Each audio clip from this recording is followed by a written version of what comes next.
Pemerintah melalui anggaran pendapatan dan belanja negara telah berupaya maksimal menjaga penguatan pemulihan ekonomi tahun 2022 di tengah ketidakpastian global. Ketangguhan ekonomi ini tentunya akan dilanjutkan pada 2023 dengan sikap optimis dan waspada. APBN tahun 2023 telah dirancang fokus pada peningkatan produktivitas untuk transformasi ekonomi yang inklusif dan berkelanjutan. Berikut petikan wawancara Bisnis Indonesia dengan Menteri Keuangan Sri Mulyani.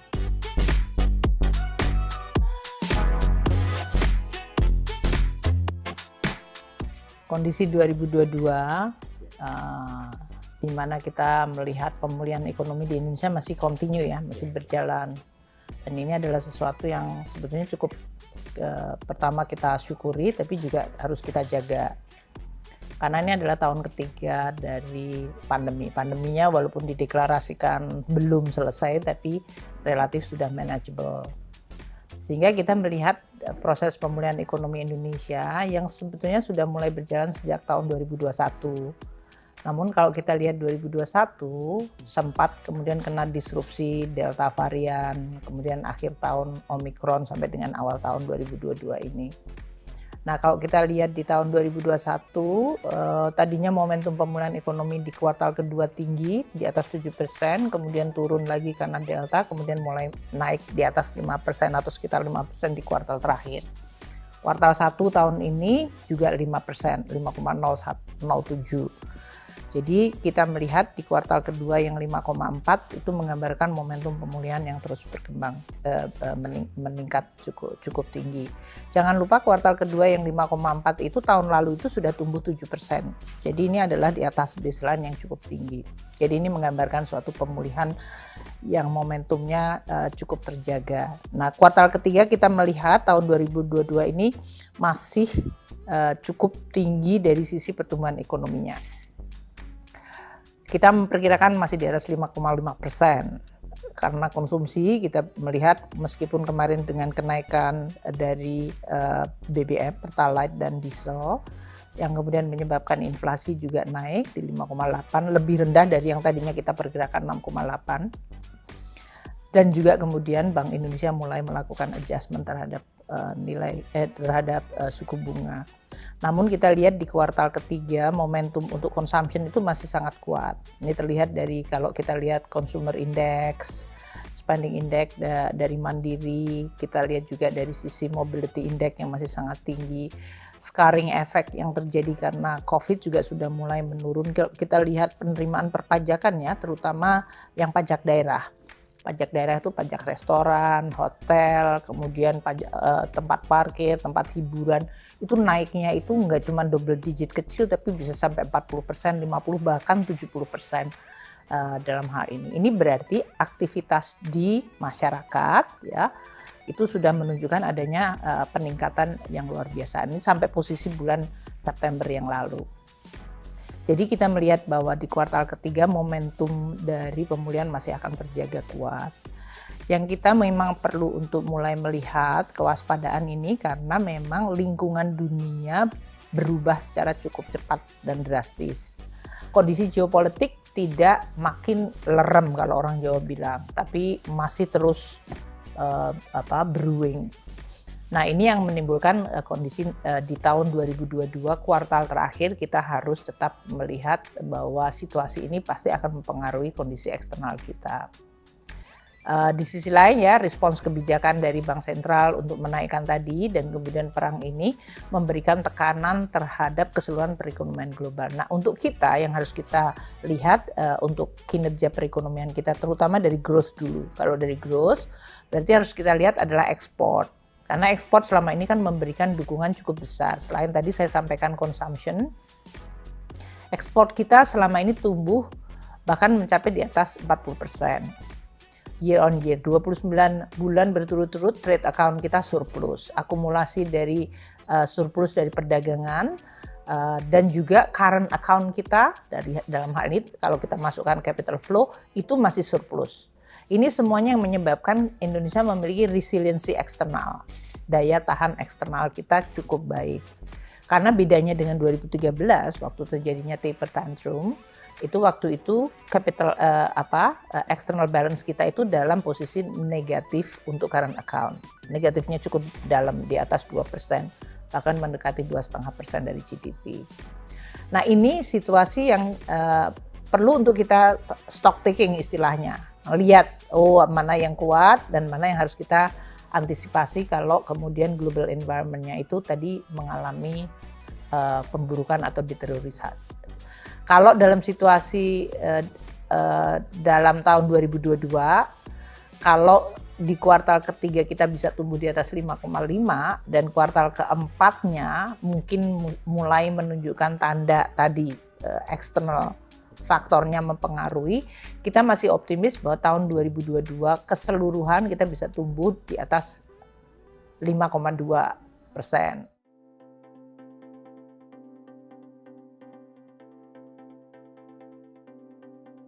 Nah, kalau kita mengatakan bahwa lembaga-lembaga internasional seperti IMF mengatakan 2023 is dark atau darker gitu ya, gelap. Mereka kalau pakai bahasa Indonesia mungkin menjadi lebih dramatis, gelap gulita gitu ya dalam hal itu. Jadi kayak seolah-olah kayak nakut-nakutin gitu ya. Tapi sebetulnya kita mengatakan bahwa memang risikonya shifting gitu, dan shiftnya ini harus diantisipasi oleh kita semua, nggak cuma pemerintah, dunia usaha, sektor keuangan. Karena jangan lupa, 2 krisis sebelumnya di Indonesia itu adalah krisis di sektor keuangan. 97-98 dan tahun 2008-2009 itu adalah global financial crisis. Jadi kita juga harus tetap menjaga, tidak untuk menakut-nakuti, untuk mengatakan bahwa waktunya loh untuk Anda semuanya, meskipun kita mungkin cukup bullish ya, dengan momentum pemulihan kita yang sangat kuat dan dengan komoditas boom. Ini adalah, kita selalu mengatakan 2023 itu satu tarikan napas yang sama, optimis tapi waspada. Itu selalu sama.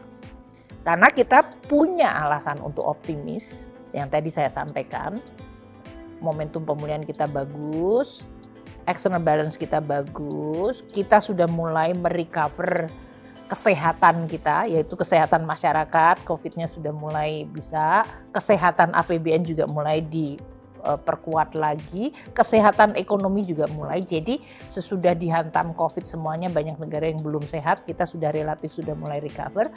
Namun ada tadi optimis karena kita nampaknya pemulihan kita relatif cepat, kuat. Namun kita waspada karena tantangannya berubah gitu. Tantangannya berubah tadi. Karena yang namanya interest rate di Amerika Serikat, kemudian likuiditas ketat di Amerika Serikat itu dampaknya ke seluruh dunia. Mau kuat mau enggak ya akan kena aja. Makanya kita akan lihat tadi kurs kita sudah terkena, dan itu berarti dampaknya kepada Anda semuanya. Neraca Anda cukup kuat enggak dengan kurs yang berubah? Interest rate naik, Bank Indonesia sudah naikkan 2 kali 50 basis poin. Berarti ini trennya akan mulai Anda terjaga enggak? Sehingga ini adalah cara kita menyeimbangkan lagi strategi di dalam menjaga kesehatan perusahaan, kesehatan perbankan dan lembaga keuangan, dan kesehatan perekonomian secara keseluruhan maupun kesehatan APBN. Jadi kita semuanya ya harus sekarang mengukur berbagai hal yang harus kita lakukan. Kalau kita mengatakan itu tidak untuk membuat orang menjadi pesimis atau ketakutan, tapi lebih untuk awareness dan kewaspadaan tadi yang saya sebutkan. Optimis jelas ada, waspada adalah untuk kita menjaga diri gitu.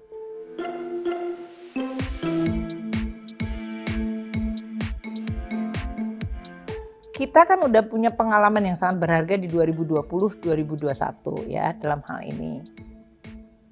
Di mana APBN dalam menghadapi guncangan yang luar biasa, extraordinary kita sebutkan, kita juga mengadjust secara extraordinary. Contoh tahun 2020, waktu itu APBN awalnya defisitnya cuma 1,76%.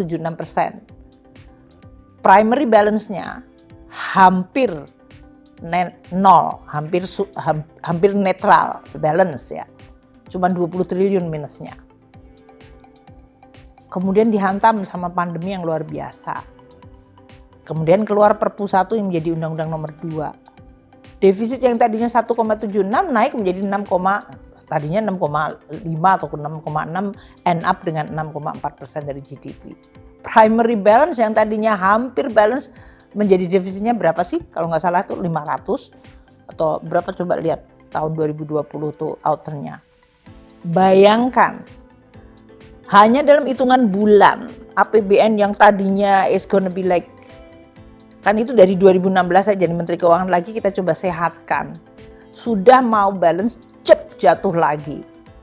Dan itu responsnya tidak hanya kemudian menambah belanja secara tak terhingga, tapi belanja yang berhubungan dengan COVID yang kita lakukan.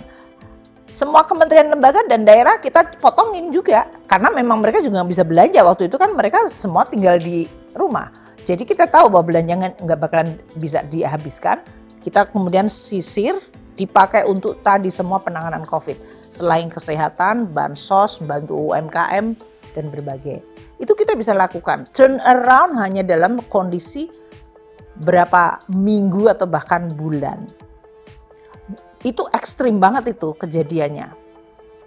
Tapi bisa dilakukan, negara tetap tegak berdiri, ekonominya ya relatif survive kan.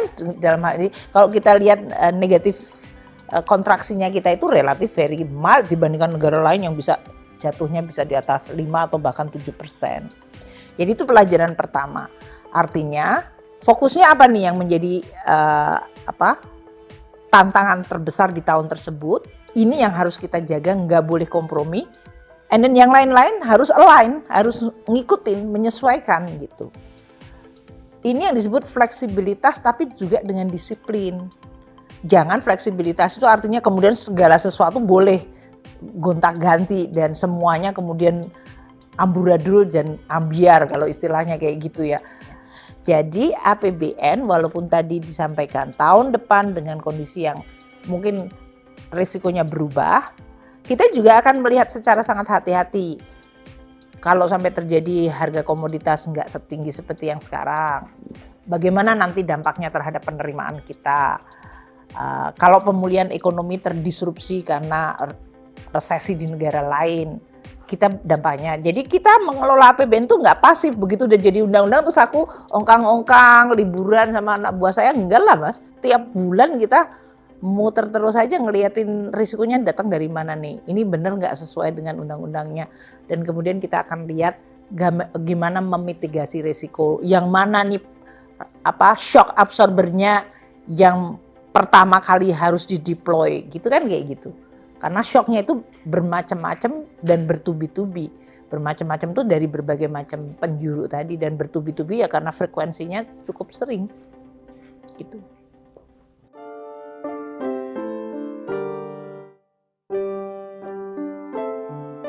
Gimana cara menjaga? Tentu kita tidak hanya menjaga level penerimaan. Pajak itu tools, sebagian dari tools APBN, keuangan negara untuk mengelola ekonomi. Jadi jangan sampai kebalik, pajak adalah tujuan, ekonomi menjadi akibat, enggak. Kalau kita ekonomi yang menjadi tujuan, yaitu pertumbuhan, pemulihan, growth, penciptaan kesempatan kerja, mengurangi kemiskinan, kan itu yang dicari. Jadi termasuk tools apakah kita mau tadi cukai, PPN yang Anda sebutkan, di dalam undang-undangnya memberikan ruang, tapi kapan kita mendeploy atau mengeluarkan instrumen atau policy, kita pasti akan melihat kondisi ekonominya. Karena tidak dibalik tadi logikanya, pokoknya terserah ekonominya, yang penting pajak saya aman, nggak kayak gitu. Kita akan terus mencari dinamika, termasuk berbagai policy-policy yang sudah ditetapkan di Undang-Undang HPP. Ya kita akan deploy secara cukup calculated ya, dengan perhitungan yang hati-hati, karena tujuan tadi pemulihan ekonomi kita yang tahun depan akan dihadapkan pada tadi bayangan gelap harus kita jaga juga gitu. Jadinya APBN harus menyesuaikan diri. Gimana caranya? Ya cari tadi jalan antara APBN-nya tetap defisitnya bisa dijaga di bawah 3%, karena defisit yang rendah itu sangat menguntungkan dalam situasi sekarang suku bunga naik, dolar menguat. Kita nggak boleh untuk menempatkan risiko lebih besar dari pasar obligasi yang sedang bergejolak ini. Jadi kita menciptakan perlindungan terhadap APBN. itu berarti membutuhkan penerimaan yang cukup kuat. Tapi penerimaan yang kuat tidak boleh mematikan ekonomi, kan kayak gitu. Jadi kita cari keseimbangan di antara berbagai tujuan yang harus kita jaga gitu.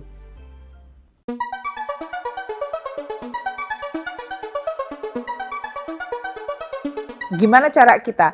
Saya rasa di minimum taxation ini kan banyak sekali. Pertama nanti akan mengamankan juga Indonesia kalau supaya kita bisa mendapatkan at least perusahaan itu nggak totally tidak bayar pajak. Jadi itu penting.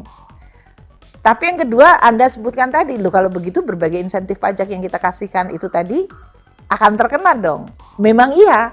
Nah ini yang kita sampaikan, kalau yang sudah jadi ya sudah nggak apa-apa, jalan aja. Kita juga opportunistic, ya kita akan melakukan. Jadi untuk kita bagaimana memperjuangkan tadi supaya tax base kita itu tetap terjaga. Di perjuangan dalam negerinya adalah enforcement, collection yang baik tanpa menimbulkan ketakutan. Di ajang internasional kita harus berjuang supaya jangan sampai perusahaan kita diambil sama orang lain juga. Itu menjadi sesuatu yang, jadi kalau kelihatannya di G20 saya ketawa-ketawa sama menteri itu sebetulnya kita saling menjagain basis pajak kita masing-masing. Dan kita akan mengatakan gimana caranya di dalam suatu perundingan yang sifatnya tadi kompleks, bahwa kita akan bisa mengelola. Kapan kita berkooperation, kapan kita akan berkompetisi. Itu kita di dalam dunia internasional lumrah seperti itu. Kalau kita nggak pernah bergaul, kita nggak pernah tahu musuh kita siapa gitu kan. Dan oleh karena itu policy itu harus terus recalibrate terus menerus, diperuncing, dipertajam terus menerus di iterasinya. Jadi mengurus APBN dan ekonomi itu ya memang harus waspada terus, trennya dunia kemana, ini dampaknya ke kita gimana, bagaimana melakukan. Nah untuk yang pilar 2 ini sebetulnya di dalam pembahasan G20 kita nggak kepingin pilar 2 jalan duluan tanpa pilar 1. Ini menjadi prakondisi, dan sesudah Indonesia itu India. India sangat keras banget soal ini dan kita dukung aja karena bagus India, biar mereka yang di depan terus, kita akan, karena kalau pilar 2 dan pilar 1 di-separate, pilar 1 itu yang berhubungan dengan digital taxation dan yang lain. Itu menjadi yang pilar 1 kan Amerika yang punya kepentingan, terutama dia akan dapat duluan. Kita nggak mau karena pilar 1 itu akan terkena bangsanya Google, Amazon dan yang lain. Jadi kita mau dua-duanya untuk bisa jalan. Nah ini menjadi salah satu hal yang nanti sangat contentious. Di G20 kemarin kita sampaikan di dalam komunike atau yang kita sebutkan itu adalah pilar 1, pilar 2 harus jalan bersama-sama. Dan salah satunya walaupun kemarin tertunda harusnya tahun ini spring, tapi mundur lagi kepada spring tahun depan. Tentu Anda semuanya juga tahu pajak itu kan sangat politikal. Di Amerika itu berhubungan dengan pemilu yang sekarang ini terjadi nanti November dan tahun depan. Di Eropa juga sama juga, pemilu yang ada di Jerman, di Prancis, dan sekarang di Inggris Anda semuanya tahu Perdana Menterinya turun gara-gara masalah pajak juga. Jadi it is really very very political, contentious ya, tegang. Dan persaingan sangat tajam karena ya perusahaannya kan sama, mau dipajakin oleh si negara ini atau negara ini kan kita rebutan gitu. Bukannya kemudian Google ada di Indonesia sendiri, di Amerika kan Google-nya cuma satu, bagi-bagi mana pajaknya, bayarnya ke siapa, itu yang sekarang jadi perebutan.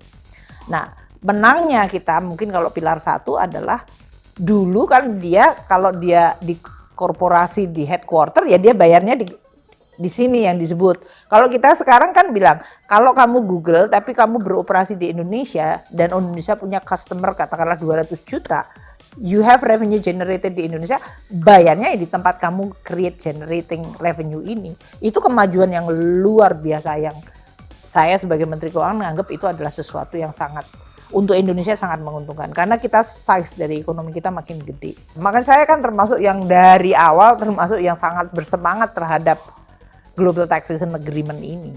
It's really changed quite a lot. Tapi tidak berarti dengan adanya 2 pilar immediately akan terselesaikan atau bisa diselesaikan atau bisa diimplementasikan dengan mudah. Ini masih perjuangannya masih panjang, masih sangat detail gitu. Di tahun ini aja udah tertinggi sebetulnya. Tahun ini aja kemungkinan November itu udah banyak yang nembus 100%. Kemarin kan beberapa KPP atau Kanwil kita udah.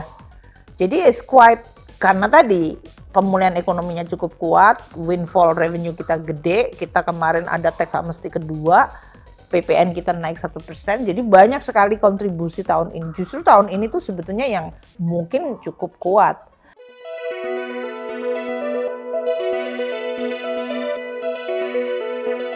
Dari sisi pertama pengalaman, 2 tahun ini memberikan pembelajaran yang banyak.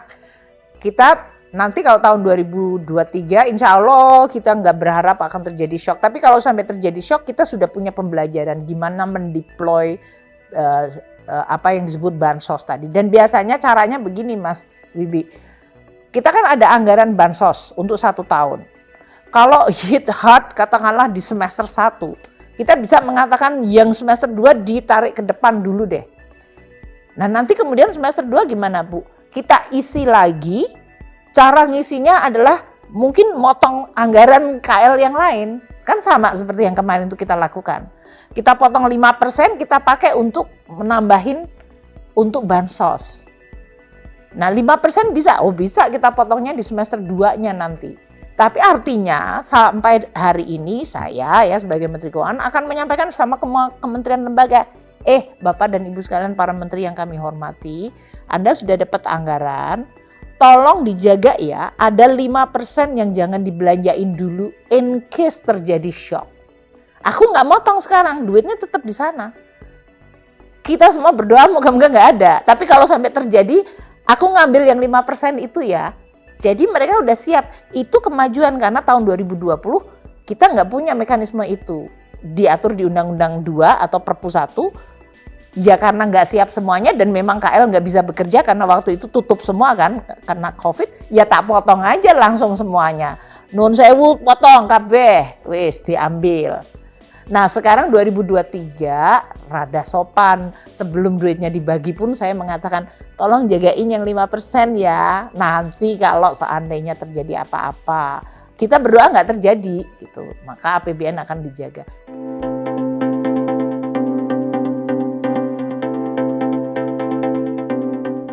Kalau kita mengatakan, kan APBN itu kan dibahasnya nggak mingguan ya, APBN itu kan dibahasnya itu dalam proses politik dan legislasi yang cukup panjang dan berlakunya juga baru mulai Januari sampai Desember. Jadi untuk tahun 2023 ini kan kita sudah dengan DPR ya kesepakatan bahwa tahun depan selain asumsi makro yang kita akan sampaikan pertumbuhan ekonomi diharapkan 5,3, inflasi 3,6, nilai tukar 14.800, tingkat suku bunganya 7,9, harga minyak $90. Nah, selain itu kita juga membuat implisit mengenai tadi penerimaan negara dan belanja negara maupun yang below the line yang tadi termasuk PMN maupun investasi. Jadi dalam hal ini untuk tahun 2023 sebetulnya relatif komitmen itu sudah ada. Dan itu tetap konsisten untuk tahun depan dengan strategi makro kita yang satu lagi yaitu fiskal kita konsolidatif. Karena kita sudah menggunakan tahun 2020 dan 2021 untuk mengatasi COVID, defisit di tahun depan harus di bawah 3%. Itu masih konsisten semua. Umpamanya anggaran pendidikan 618 triliun, 12 triliun. Kalau kita lihat infrastruktur tahun depan masih tetap akan dilakukan kalau tidak salah 350. Untuk belanja di bidang sosial juga kita akan jaga dengan ketidakpastian kalau sampai terjadi. Jadi dalam hal ini tadi legasinya Bapak Presiden Jokowi, kita lihat juga instruksinya Presiden, ya semua menteri prioritinya adalah tadi untuk proyek-proyek yang sifatnya strategis nasional harus diselesaikan paling tidak tahun depan atau maksimum kuartal 1 atau semester 1 2024.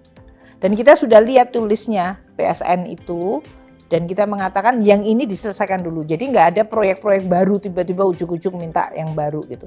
Yang ada sekarang kita selesaikan. Makanya kemarin umpamanya fokus konsolidasi fiskal APBN kita dengan defisit di bawah 3% tidak identik bahwa semua proyek-proyek atau legasinya Presiden kemudian dipotong atau dijadikan tidak jadi atau mangkrak atau separuh jadi gitu. Kita bahkan makin selektif ya supaya para menteri memang diminta untuk fokus menyelesaikan proyek-proyek tersebut.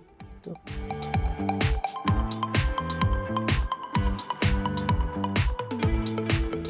IKN itu kan undang-undangnya mengatakan bahwa pembangunannya ada 4 tahap atau 5 tahap sampai 2045 gitu ya.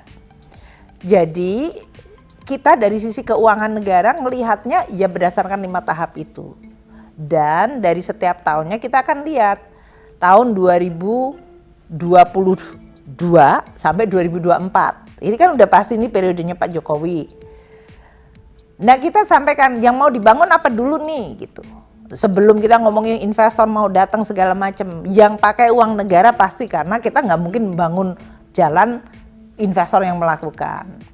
Jadi kayak kemarin yang disebut yang sudah masuk di, kalau Anda lihat Pak Bambang Susantono membuat video, oh sekarang kita sedang membangun fasilitas air bersih dengan bendungan Semoy, itu APBN, tapi itu sudah dari Pak Basuki dari PUPR dari mulai tahun 2021 yang lalu. Waktu saya datang ke sana itu udah hampir selesai. Itu bendungan Semoy untuk nanti air bersih di sana. Jalan. Pak Bas juga sudah bikin jalan, cuman kemarin mengatakan oh maunya harusnya jalan tolnya berapa layer, sekarang yang kemarin itu katakanlah 4 by 4 atau 2 by 2, saya nggak inget itu.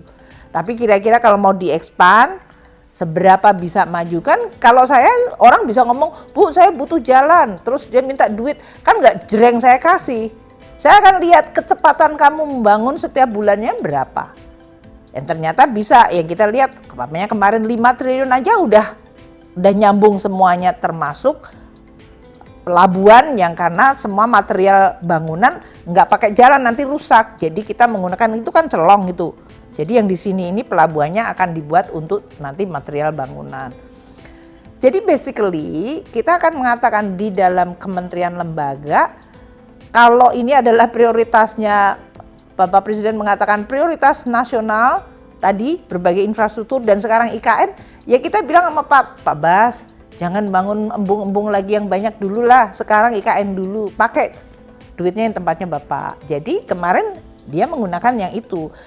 Kemudian kan dari IKN sampaikan, oh kemarin dari yang permintaan untuk belanja tahun 2022 sudah kita penuhi, ini kan tinggal 2 bulan, udah pasti. Dan saya akan lihat nanti masih ada turah itu lebihan nggak, yang nggak terserap. Nanti kita lihat di 2023 lebih ambisius.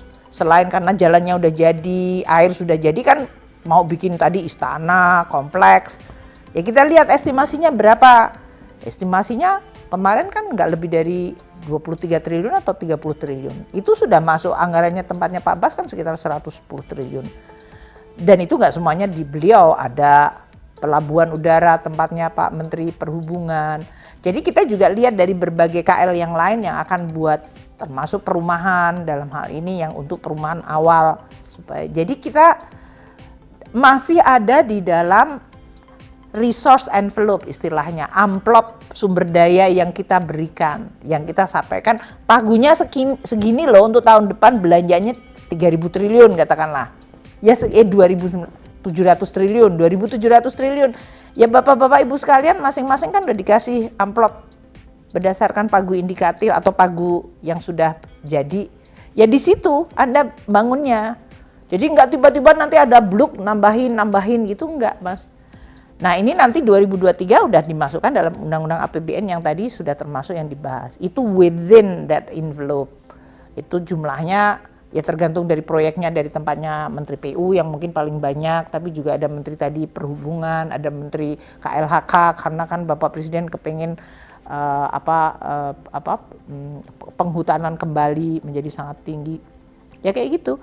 Jadi kita akan terus menjaga dan memeasure dari sisi belanjanya, sehingga ya kalau prioritasnya IKN ya itu yang kemudian kita bangun.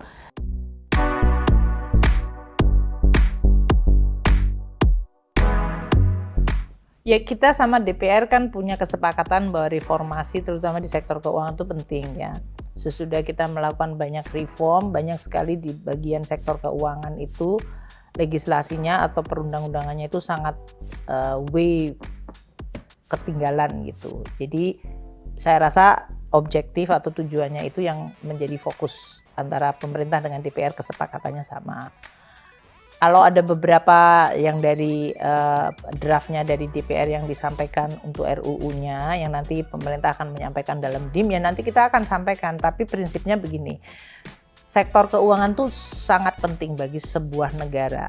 Nggak ada negara yang bisa menjadi middle upper income atau bahkan menjadi high income country tanpa pembangunan sektor keuangan yang robust. Itu satu. Dan kalau Anda lihat Indonesia dibandingkan negara ASEAN, kita jauh ketinggalan. Kalau ngomong tentang kapitalisasi saham, aset dari perbankan kita terhadap GDP, kita mau bicara tentang asuransi, berbagai macam, kita Indonesia is way behind, even di ASEAN saja. Tentu ASEAN itu not even Singapura, kita bandingkan dengan Malaysia, Thailand, bahkan to some extent some of the indicator dari sektor keuangan dengan Vietnam kita tuh kalah. Jadi Indonesia perlu untuk membuat reform yang harus dipikirkan secara matang. Nah, berbagai macam yang akan dilakukan dan dibahas dalam P2SK ini yang menyangkut tadi agar pendalaman pasar terjadi, agar saving akumulasi dari masyarakat bisa terjalan dan savingnya itu diinvestasikan di institusi maupun alat instrumen investasi yang aman. Itu kan yang kemudian kita lakukan dan itu semuanya harus diawasi oleh regulator dan enforcer seperti OJK, harus ada lembaga penjamin seperti LPS yang reliable, harus ada Bank Indonesia yang independen dan kredibel. Itu pilar-pilar yang kita semuanya akan terus kita jaga. Jadi kita juga nanti dengan DPR akan menyampaikan yang bagus ya dijaga dan dipertahankan, yang belum ya kita akan perkuat. Karena ini adalah kebutuhan Indonesia untuk maju ke depan. Saya rasa itu nanti yang akan terus kita bahas secara detail, nanti muncul dalam bentuk berbagai pasal. Concern yang muncul di masyarakat atau industri mengenai draft yang ada, yang menurut saya legitimate. Dan menurut saya kan bagus, namanya bikin undang-undang kan tidak dibuat di dapur berdua aja, saya kan enggak. Ini nanti kan ada konsultasi publik, apalagi MK itu kan selalu mengatakan konsultasi publiknya harus meaningful participation. Jadi ya kita juga akan dapat feedback dari seluruh industri masyarakat dan kita akan lihat pasal-pasal mana yang membuat nervous, pasal-pasal mana yang baik, pasal-pasal mana yang kita masih bisa debat mengenai best practice-nya seperti apa.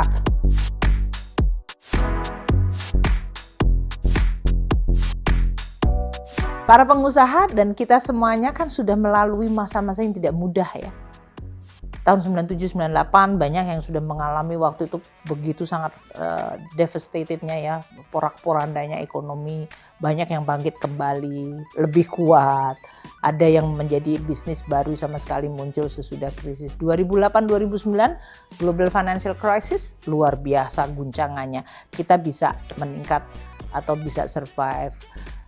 Pandemi yang nggak pernah kita bayangkan, yang kita bayangkan ekonomi tiba-tiba berhenti, Anda banyak yang ya berhenti dulu sebentar, hibernated kalau istilahnya komputer kita. Terus habis itu bangun ya pulih lagi seperti yang saya sampaikan. Jadi kalau tahun 2023 disebutkan akan ada kemungkinan terjadinya resesi di berbagai negara dunia, dalam hal ini kenaikan suku bunga, penguatan dolar, pengalamannya udah cukup banyak mereka. Jadi saya sih yakin para pengusaha itu udah terlatih ya untuk melihat berbagai macam kemungkinan gejolak. Dan Anda semuanya para pengusaha itu sudah teruji juga, nggak cuma terlatih, teruji gitu.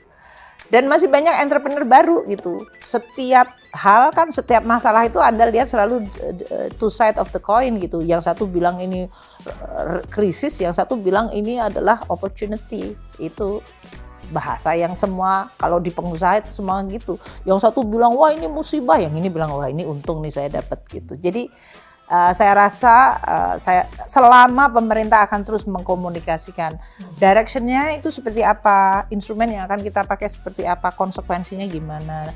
kenapa kita melakukan policy seperti ini. Kita akan terus berusaha untuk berkomunikasi secara baik.